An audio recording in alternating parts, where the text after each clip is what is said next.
Hello বন্ধুরা, আজকে আমি বড়দিনের উপলক্ষে একটু পকোড়া বানাবো। ঠিক আছে, পকোড়াটা আমি নতুন পদ্ধতিভাবে বানাবো। তোমরা একটু দেখবে পকোড়াটা কিভাবে আমি বানাচ্ছি। ঠিক আছে, এর পরের ভিডিওতে দেখবে আমি কিভাবে ম্যারিনেট করছি পকোড়ার মাংসটাকে কিভাবে ম্যারিনেট করে রাখা হচ্ছে। এটা তোমরা ঠিকঠাকভাবে দেখবে। ঠিক আছে, এই চিকেন পকোড়া বানানোর জন্য আমি 400 গ্রাম এখানে মাংস নিয়েছি। আদা বাটা পরিমাণভাবে নিয়েছি, রসুন বাটা পরিমাণভাবে নিয়েছি, পেঁয়াজ বাটা পরিমাণ মতো নিয়েছি, লঙ্কা বাটা পরিমাণভাবে নিয়েছি, হলুদ নেব পরিমাণ মতো, নুন নেব পরিমাণ মতো, কর্নফ্লাওয়ার পাউডার নেব পরিমাণ মতো, বেসন নেব, গোলমরিচের গুঁড়ো নেব, ডিম নেব এবং লেবু নেব, দিয়ে পরিমাণ মতো এটা ম্যারিনেট করে রাখা হবে। যতক্ষণ বেশি পরিমাণে রাখা হবে ম্যারিনেটটা, ততটাই মাংসটা সুস্বাদ মতো পরিমাণে এই পকোড়াটা টেস্ট হবে। ম্যারিনেট করার জন্য আমি এই পেঁয়াজ বাটা দিলাম, এই পরিমাণ মতো আদা বাটা দিলাম,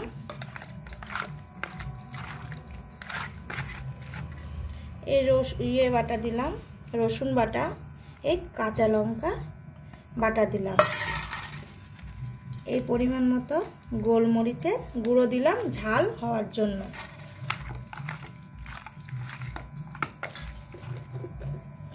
পরিমাণ মতো লবণ দিলাম, এই পরিমাণ মতো আমি হলুদ দিলাম। এটাকে ঠিকঠাকভাবে ম্যারিনেট করে 15 মিনিট মতো রেখে দিতে হবে।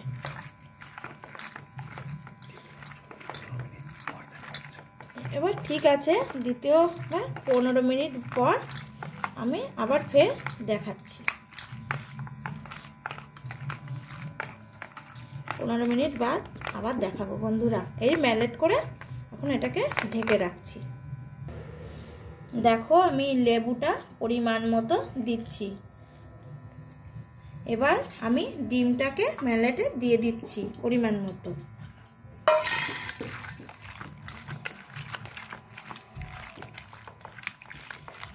এবার পরিমাণ মতো আমি বেসন দিচ্ছি,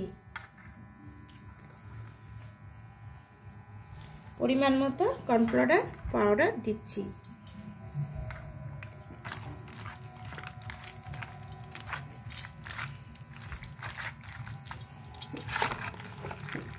এবার 30 মিনিট এটাকে আমি ম্যারিনেট করে রেখে দিচ্ছি। এটাই আমি হালকা জল ব্যবহার করলাম ভাজার জন্য, তাহলে ভাজার দিকে আমার সুবিধা হবে। আর 30 মিনিট আমি এটাকে মেখে রাখবো, যাতে এটা ম্যারিনেট হয়, সুস্বাদ লাগবে খেতে। এখন তেলটা গরম হয়ে এসে হালকা পরিমাণে ঘি দিয়ে দিলাম। বাটার নেই, ওই কারণে আমি ঘি দিলাম। তোমরা ইচ্ছা করলে বাটারটা ইউজ করতে পারো। ম্যারিনেটটা কমপ্লিট। এবার আমি পকোড়াগুলোকে ধীরে ধীরে ছাড়ছি। দেখো বন্ধুরা, আমি পকোড়াগুলোকে ছাড়ছি। পকোড়াগুলোর কালার যখন গোল্ডেন হয়ে আসবে তখন ওগুলোকে তুলবো।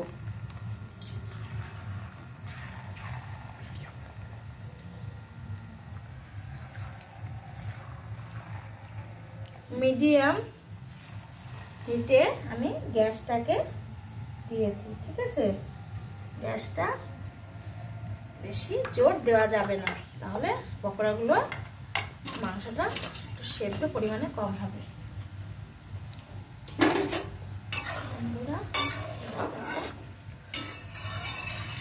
তেলটা আমি আগে পাঁপড় ভেজেছিলাম তো বন্ধুরা, গতকাল পিকনিক করেছি। এই পাঁপড় ভাজার তেলটাকে আমি আজকে ইউজ করছি, এই কারণে একটু ফেনা হয়েছে।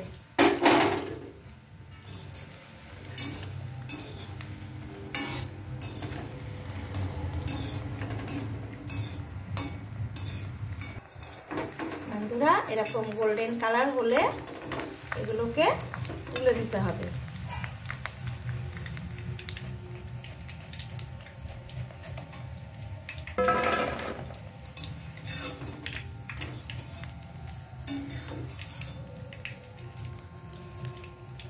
বন্ধুরা, এই যে গোল্ডেন কালার হয়ে গেছে।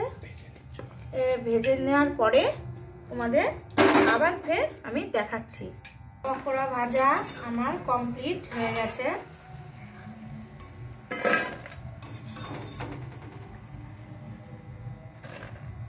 আর একটু রেখে দিয়েছি, কেন বাড়িতে লোকজন নেই তো, পুরোটা আমাদের লাগবে না, ওটুকু ফ্রিজে রেখে দিয়েছি। আমার পকোড়া ভাজা কমপ্লিট। এবার পকোড়াতে হালকা পরিমাণ মতো বিট লবণ দিয়ে দেবে আর চাট মশলা দিয়ে দেবে, দেখবে খেতে সুস্বাদ লাগবে, খেতে দারুণ লাগবে। একটু সাবস্ক্রাইবার করে দিও, একটু কমেন্ট বন্ধুরা করে দিও, একটু লাইক করে দিও বন্ধুরা, সবাই একটু